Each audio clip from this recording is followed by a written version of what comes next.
नमस्कार, सत श्री अकाल, आदाब। मैं हूं आपकी दोस्त और होस्ट जसप्रीत। कैसे हैं आप सब? उम्मीद है सभी ठीक ठाक होंगे। आज हम आपके साथ एक बड़ा ही प्यारा सा इंटरेस्टिंग सा टॉपिक लेके आए हैं। उम्मीद है ये सभी माँ बाप के दिल को छुएगा। तो बेटे की शादी करना हर माँ बाप का सपना होता है। तो बेटे की शादी के साथ काफ़ी सारी चिंताएं भी होती हैं कि अच्छी मतलब जगह पे जाए, अगर बहू आए तो वो भी अच्छी जगह पे आए। आज हम ये दोनों एस्पेक्ट पे बात करेंगे कि जब कोई बेटी एज अ बहू दूसरे घर पे जाती है तब उनका क्या फ़र्ज़ होता है इन लॉज का, और जब कोई बेटी शादी करके दूसरे घर पे जाती है वो तो हम करेंगे ही, उसके साथ साथ हमारे घर में कोई बहू आती है तो उसके बाद हमारा क्या फ़र्ज बनता है वो भी हम बात करेंगे। और यही बात करने के लिए आज हमारे साथ स्टूडियो में मौजूद है नरेंद्र हरजाई जी, जो कि एक मिसाल है बड़ी फैमिली के, जो कि अपनी 5 पीढ़ियों को एक छत के नीचे संजो के बैठे हैं। तो उनसे ही ये सलाह मशवरा करेंगे। ये आजकल के दौर में एक रोल मॉडल के तौर पर उभर कर आ रहे हैं, तो इनसे बातचीत करेंगे। उससे पहले हम स्वागत कर लेते हैं स्टूडियो में उनका। सर नमस्कार। नमस्कार। कैसे हैं आप? बहुत सर, जैसे कि मैंने इंट्रो में बताया कि आज हम टॉपिक पे बात करेंगे कि बेटी की शादी हर माँ बाप का सपना होता है।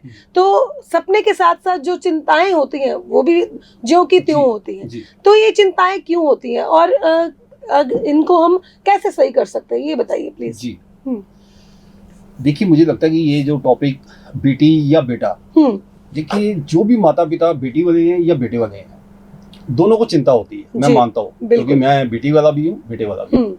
चिंता स्वाभाविक है। जब बच्चे जवान होते हैं कि उनको कैसा परिवार मिलेगा, कैसी लड़की मिलेगी, कैसा लड़का मिलेगा, हर आदमी सोचता है और सोचना भी चाहिए। जो अच्छे माता पिता होते हैं, वैसे तो माता पिता सभी अच्छे होते हैं। मैं तो सभी माता पिता को नमन करता हूँ, सबको ये कहूँगा कि आप बहुत अच्छे हैं। लेकिन अगर कोई खामी या कमी माता पिता में है तो मैं आज गुजारिश करूंगा कि आप वो थोड़ी सी जो कमी है आप उसको ठीक कर लो, ताकि आगे बच्चे खुश और सुखी रहे। ये बच्चों का भला होगा इसमें। देखिए, एक सवाल है कि आज बेटी कैसे और बेटे का रिश्ता कहाँ और कैसे करना चाहिए। पहले बात करते हैं कि बेटे की, जब बेटी शादी करके दूसरे घर में जाती है। देखिए, बेटी की शादी की, जैसे मैंने बताया कि हमारी 3 बेटी मैरिड है। मेरे तीनों बेटी ज्वाइंट फैमिली में मैंने वो पसंद की है, ज्वाइंट फैमिली में भेजा। Number 1 joint family. मैं रिश्ता देखने गया तो सबसे पहले देखो पता चलता है कि कितने फैमिली मेंबर्स हैं या कितने हैं। तो तीनों बेटी ज्वाइंट फैमिली में हमने भेजी है। अब एक बेटी और है, वो मास्टर डिग्री हो गई है, बस अब 3-4 महीने में 2025 में उनकी भी शादी करनी है, रिश्ते आ रहे हैं। लेकिन मेरी फर्स्ट चॉइस है कि ज्वाइंट फैमिली। अच्छा, जिनमें कम से कम 7 से 8 लोग हों, कम से कम। बट सर, आजकल की जो प्रायोरिटी होती है लोगों की, वो तो ये होती है न्यूक्लियर फैमिली, कम से कम काम करना पड़े। ये बहुत बड़ा एस्पेक्ट है आजकल।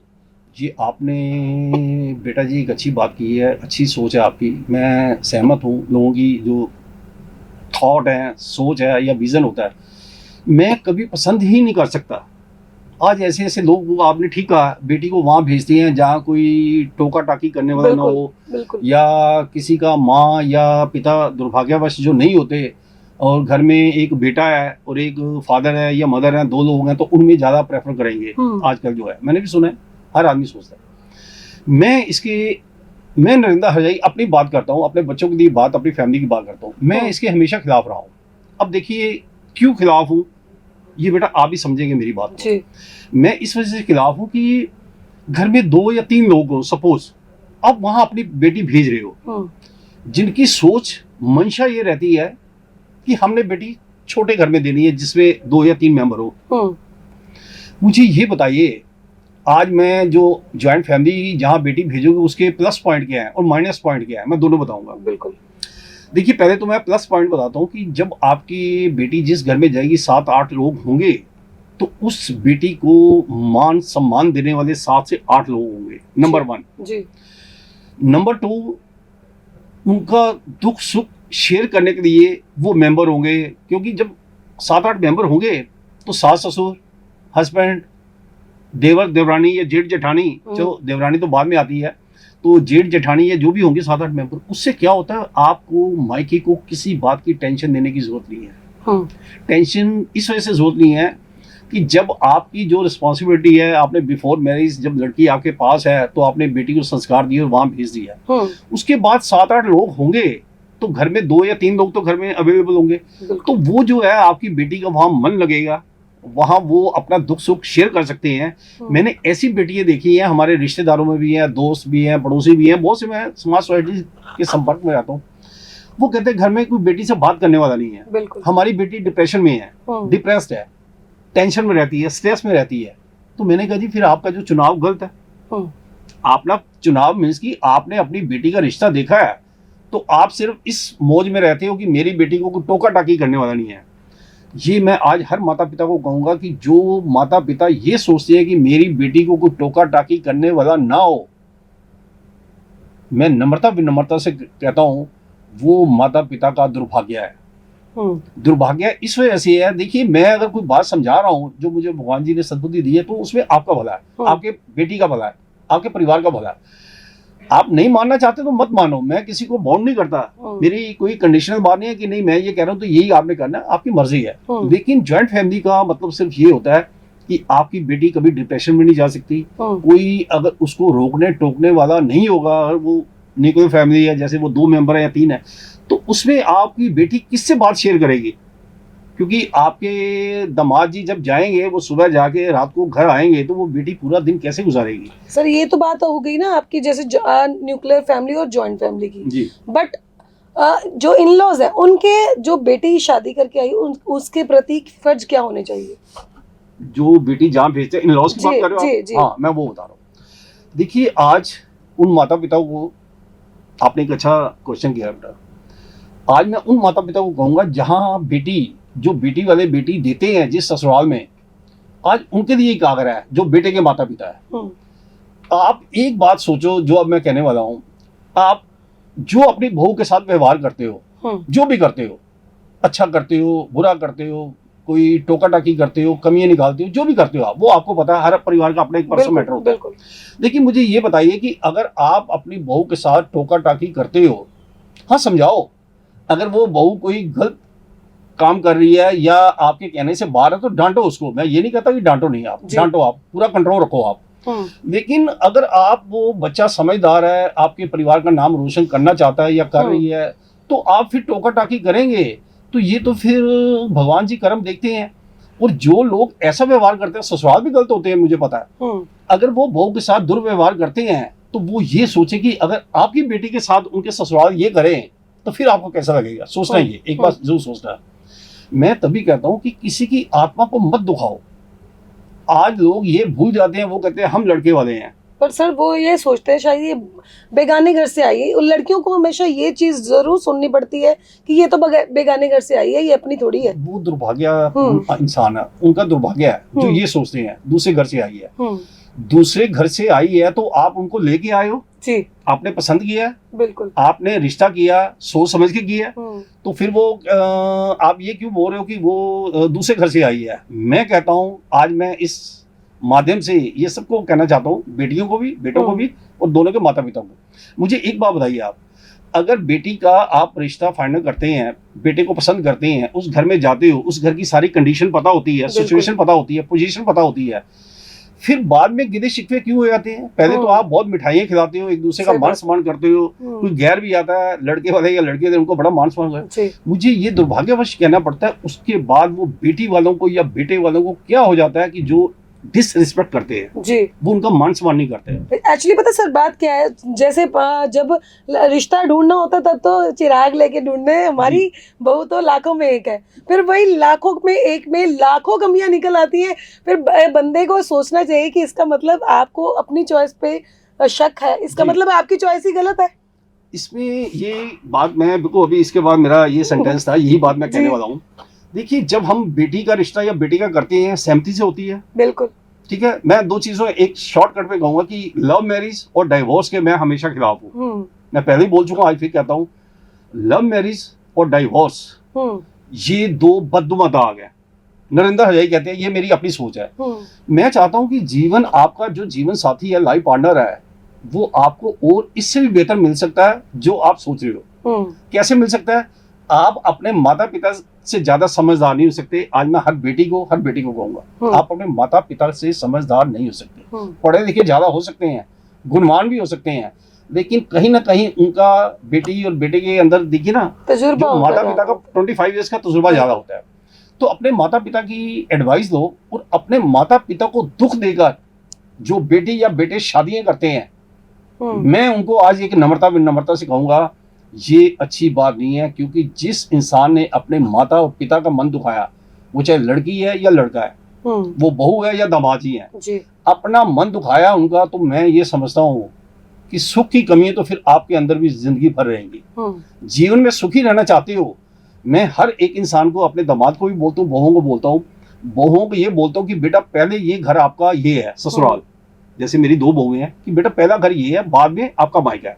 और अपनी बेटियों को बोलता हूँ कि पहले आपका ससुराल, बाद में मायका। अगर ये बेटी और बेटा ये समझ जाएं, मैं समझता हूँ कि ये बीमारियां जड़ से खत्म हो सकती है। हम अपनी ईगो लेके घूमते हैं, हम ये चाहते हैं कि बस हमारी वाहवाही हो। मैं आज भी कहता हूँ कि वाहवाही सिर्फ उनकी होती है जो झुकना जानते हैं। जिनको झुकना आ गया, उनको जीना आ गया। अपने बच्चों को अच्छे संस्कार दो, बल्कि घर के अंदर 4 दीवारी में बैठ के ऐसे संस्कार दो, बेटी हो या बेटा हो, उनको बोलो बेटा अगर आपने अपने ससुराल के साथ दुर्व्यवहार किया तो बेटा फिर बदनामी हमारी भी है, इसमें इंसल्ट हमारी भी है, बेइज्जती हमारी भी है। क्योंकि वो कहेंगे किसका बेटा है ये, किसकी बेटी है ये, तो हमारा नाम रोशन करना, तो बेटा अपने ससुराल की और अपने मायके की सुख शांति को कायम। जैसे कि कोई बेटी शादी करके ससुराल में जाती है, तो कई बार ऐसा होता है कि नहीं बन पाती है ना, उनकी बॉन्डिंग आपस में नहीं बन पाती ससुराल वालों से। तो कई ससुराल वाले जैसे टॉर्चर करते हैं बहू को। आज की रेशो देखी जाए तो पहले से काफी इम्प्रूव है, बट फिर भी आज भी कई बहुएं ऐसी है जो अंदर घुट घुट के जी रही है। देखिए ये बात आपने जो की है, मुझे लगता है इसमें अब काफी सुधार है। जी, पहले से सुधार है, काफी सुधार है। लेकिन जो गलत है, जो माता पिता गलत है, जो बहुओं के साथ दुर्व्यवहार करते हैं, मैं आज उन माता पिता को एक आग्रह करूंगा जो ससुराल पक्ष है, कि आप बहू को बेटी नहीं मान सकते तो मत मानो जी, लेकिन बहू को बहू तो मान लो ना। आप ये मान लो कि ये आपका बेटा जो आपने पैदा किया है, ये उसकी पत्नी है, उसकी लाइफ पार्टनर है। आप ऐसी बात सोचेंगे तो आपके जो मन में एक दुर्व्यवहार करने की एक क्षमता होती है वो कम हो जाएगी, खत्म हो जाएगी। बेटी का मान, देखिए 3 चीजों का जो लोग मान सम्मान करते हैं, मैं उनका हमेशा भक्त रहा हूं जी। माँ, बहन और बेटी जी। पत्नी तो चलो बाद में मिलती है ना, पहले तो माँ मिलती है, बहन होती है, फिर उसके बाद बेटी होती है, बेटी के साथ साथ पत्नी और बहू बाद में बनती है। हाँ जी, चलो जब वो, तो मेरा ये मतलब है कि आप अपने आप को ये क्यों दिखाना चाहते हो। पति पत्नी का लड़ना झगड़ना तो मुझे कहीं गवारा नहीं है। मैं पहले भी बोल चुका हूँ, काफी बार बोलता हूँ, ये इस वजह से बोलता हूँ, सबसे ज्यादा अगर पति पत्नी का प्यार हो ना, तो मैं दावे से कह सकता हूँ उस ससुराल में कभी कलह देश नहीं हो सकता। बिल्कुल, वो मायका हमेशा खुश रहेगा। उनकी बेटी को कोई चिंता करने की जरूरत नहीं। नरेंद्र हजाई कहते हैं नम्रता से कि अगर आप अपनी बेटी को भी झुकना चाहिए। देखो कुछ कमियां बेटी में होती हैं, मैंने देखा है समाज में, जो सच्चाई है, सच बोलता हूँ। बेटी भी अपने ससुराल में आकर ना डिक्टेटरशिप दिखाएंगे, वो दिखाएंगे कि बस हम ही आए हैं धरती पे, जैसे ससुराल को उन्होंने खरीद लिया हो। ये बात मेरा बड़ा कड़वा एक शब्द है, लेकिन मेरे दर्शक मेरी बात सुनेंगे। मतलब एक दूसरे को कंट्रोल करने की कोशिश करते हैं। बिल्कुल, चाहे हस्बैंड है चाहे वाइफ है। हाँ, नहीं कंट्रोल, देखिए मैं ये भी मानता हूँ हर पति का फर्ज बनता है कि वो आपकी पत्नी को आप समझाओ प्यार से। डंडे से कोई नहीं समझता, प्यार से समझता है। मैंने 36 साल में अपनी बीवी को प्यार से समझाया हुआ है, लेकिन जिंदगी में कभी गुलामी नहीं की। ये मैं अपने दर्शकों को एक बात कहूंगा, मुझे 1-2 लोगों ने कहा 36 साल में मैंने 1 दिन, 1 घंटा, 1 मिनट, 1 सेकंड मैं अपनी बीवी से कभी डरा नहीं हूँ। ये भगवान साक्षी है। अच्छा, मेरी पत्नी भी सुनेगी, वो के प्राउड फील करते हैं। मैं कभी नहीं डरा 1 सेकंड के लिए नहीं। सर डरना तब है जब हमने कुछ गलत किया। जी जी जी, बिल्कुल। डरना क्यों है? बिल्कुल, हम कोई गुलाम है क्या? हम उनको शादी देके आए, अपना घर स्पुर्द कर दिया, अपना दिल, अपनी जान, अपनी आत्मा स्पुर्द कर दी, तो हम उनका बुरा कैसे सोच सकते हैं? और मैं हर पत्नी को भी कहूंगा कि आप भी अपने दिमाग में गलत फहमी निकाल दो। जो आपका ससुराल है वो आपका अपना है, पति आपका अपना है, सास अपनी है।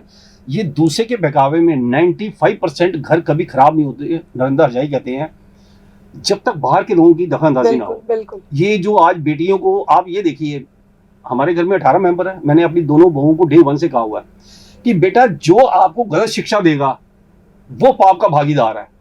यहां तक मैं बोलता हूं कि अगर मेरे घर में 18 मेंबर हैं, अपनी बहू को बोलता हूं आप समेत, अगर उनमें भी कोई गलती करता है तो वो भी पाप का भागीदार है। ये नहीं है कि मेरा परिवार तो मेरा है और बाहर के लोगों को मैं उपदेश दूं। मैं उनको भी कहता हूं, अगर आपके मायके का कोई आदमी आपको भड़काता है तो मैं भगवान से सभी के लिए प्रार्थना करता हूं कि भगवान आप उनको सजा देना अपने रूप में। मैं तो सबका भला करता हूं, लेकिन जो बेटियों के मायके होते हैं ना, उधर से भी बहुत गर्म हवाएं आती है जो ससुराल की ठंडी हवाओं को प्रदूषित करती हैं। तो मैं चाहता हूं कि ये गर्म हवाएं जो आपके मायके वाले कोई ससुराल पक्ष देता है, चाहे वो ससुराल पक्ष भी है, ये नहीं कि मायका, दोनों पक्षों जो में सास का रोल होता है ना, वो आज के समय में ना हवा बना हुआ है। बिल्कुल सास का रोल जो है वो बिल्कुल विलन की तरह हवा बना हुआ है, जिसके कारण लोग डरते हैं। चाहे वो दामाद है, वो कहता है मेरी सास की तरफ से खराब किया गया मेरा घर, और चाहे बहू है वो बोलती है मेरी सास का इंटरफेयर है इसीलिए। नहीं, ये बात भी अच्छी है और दर्शक पसंद करेंगे, क्योंकि दर्शकों को ये ना, क्योंकि आजकल ये चल रहा है, चलन में है। वो आप ठीक कह रहे हैं, मैं सहमत हूँ। मैं इस बात पे कोई ऐसा शब्द नहीं बोलना चाहता। मुझे पता है जो आप कह रहे हैं स्मार्ट सोसाइटी का एक्सपीरियंस आपका वो है, लेकिन मेरा एक्सपीरियंस क्या है, देखिए आज मैं एक और चीज कहूंगा जो मेरे दर्शक सुनेंगे पसंद आएगी। 36 ईयर मैडम को तो बता दिया कि दुनिया की सबसे महान लेडी है वो, और वो आज तक कभी एक पॉइंट भी ना मैंने कभी डांटने की कोशिश की है, समझाया है, ठीक है, हर समझाना चाहिए ना, हर इंसान एक जैसा नहीं होता, समझाया है, लेकिन डांटने का तो मतलब नहीं। देखिए ससुराल की बात है, अब जो मेरी सास जी हैं, ससुर जी अभी लास्ट मंथ वो गुजर गए हैं, करीब 85-86 से ओल्ड थे। और जो हमारे मदर इन लॉ हैं, जो माता है हमारी, जो ठीक है, अब मैं उनके बारे में बोलता हूँ। आज भी वो लाइव हैं, बीमार चल रहे हैं आजकल वैसे वो। मैंने 36 साल में अपनी सास को कभी ऊंची आवाज में बात नहीं करने दी। देखिए वो सुनेंगे, मेरे साला साहब है, मेरी वो सलियाज है, मेरी सिस्टर लॉ है, मेरे साधु साहब है। मैंने अपने ससुराल पक्ष को 1 इंच भी 36 साल में ऊंची आवाज ना करने दी, ना मौका दिया। ससुराल ऊंची आवाज में दामाद से बात कर ले तो कैसा ससुराल, फिर कैसा दामाद। मैं कहता हूँ दामाद की रिस्पेक्ट करो, लेकिन अगर आपका दामाद आपके साथ डिक्टेटरशिप करता है या वो ये रोक करता है बिल्कुल कि मैं दामाद हूँ ना, तो मैंने अपने ससुराल में कभी दामाद बनने की कोशिश की है। और आज एक बात और कहना चाहूंगा अपने इस माध्यम से, आत्मा चैनल के माध्यम से। मैंने एक दिन ऐसा था, मेरी शादी को 3 से 4 साल हुए थे, घर में मैंने उनको कहा था जो बना हुआ है मैं वो खाऊंगा। तो ये बात हकीकत है, मेरे लॉज भी सुनेंगे। ये बहुत कम लोग बोलते हैं सर। ये घर में दाल भी नहीं थी, सब्जी नहीं थी। मैं आया ससुराल में, 2 घंटे के लिए टाइम था, फटाफट जो बना हुआ था, कहते वो नहीं, अभी मेरी सिस्टर अनमेरिड थी उस वक्त, तो वो कहते जी अभी मंगवा के बाहर से। मैंने कहा नहीं, आपने बाहर नहीं जाना, जो बना हुआ। आप विश्वास करो, मैंने अचार के साथ 2 चपाती खा के मैं, सर देखा जाए तो बड़ी बात नहीं है। हाँ सुनो, वो अचार पड़ा था, 2 चपाती बुनवाई और खाई और मेरी सिस्टर ने दी और चाय का 1 कप पिया, मैं आ गया। मैं आज पहली बार ये बात कह रहा हूँ, मेरे मिसेज को भी ये बात पता, मैंने कभी नहीं कहा। लेकिन मैं ये कहता हूँ कि हम दामाद को भगवान थोड़े हो गए, खुदा थोड़े हैं हम। बिल्कुल। तो हम ये चाहते हैं कि दामाद है ना, तो इंसान बन के रहो आप ससुराल का बेटा बन के रहो। ससुराल का बेटा बनेंगे ना तो आशीर्वाद आपको 4 गुना मिलेगा। बिल्कुल। अगर आप दामाद बनकर डिक्टेटरशिप करेंगे तो फिर आपकी डिसरिस्पेक्ट होगी अपने परिवार में भी और इन-लॉज में। बिल्कुल, फर्ज दोनों के होते हैं, चाहे वो बहू है चाहे वो दामाद है, दोनों से एक्सपेक्टेशन रखनी तो जायज है, बट दोनों के फर्ज भी बराबर है। तो अगर बात की जाए सर, देखा जाए तो आजकल जो माहौल है उस हिसाब से, माहौल के हिसाब से तो देखा जाए काफी कुरीतियां भी हैं, अब पहले से काफी ठीक भी हो गई हैं, पर इनको कंटिन्यू ना करा जाए उसके लिए भी कोई टिप दे के जाओ। देखिए, इसको मैंने आपको हमेशा बोलता हूँ कि जिसको झुकना आ गया उसको जीना आ गया। इस छोटा सा शब्द है। मैं आज तक कोई इंसान नहीं कह सकता कि मैंने किसी से अहंकार से बात की है। अब कुछ ऐसे भी बदनसीब होंगे जो शायद मेरी इस बात से भी सोचेंगे कि नरेंद्र जो है को अहंकार है। अरे अहंकार क्या, मैं 20 बार तो हाथ जोड़ जोड़ के बात करता हूँ, हमेशा बोलता हूँ नम्रता भी नम्रता से। मुझे बताओ कोई ऐसा मोटिवेशनल स्पीकर है जो हाथ जोड़ जोड़ के बात करे? वो तो टाई लगा के और अपने गोगल लगा के अपने आप को दिखाएंगे कि हम है इस धरती के भगवान। तो मेरा नहीं है, मैं डाउन टू अर्थ हूँ, मैं जमीन पे बैठ के बात कर सकता हूँ। तो इस वजह से अपने घर की सुख शांति बनाओ, किसी के ऊपर कोई एहसान नहीं है, ना मायके के ऊपर ना ससुराल के ऊपर। आप अपना दिल दिमाग खोल के रखो, आप जो आज मैं एक और चीज कहना चाहूंगा, बेटी है या बेटा है हम्म, जिनकी शादी होती है, आप अपना मन साफ रखो। आपको दुनिया कुछ कहती है आप परवाह ना करो, जैसे नर्मदा जय नहीं करते। जी, आप एक चीज याद रखो कि आपको ऊपर बैठा भगवान अल्लाह वाहिगुरु जीसस देख ले।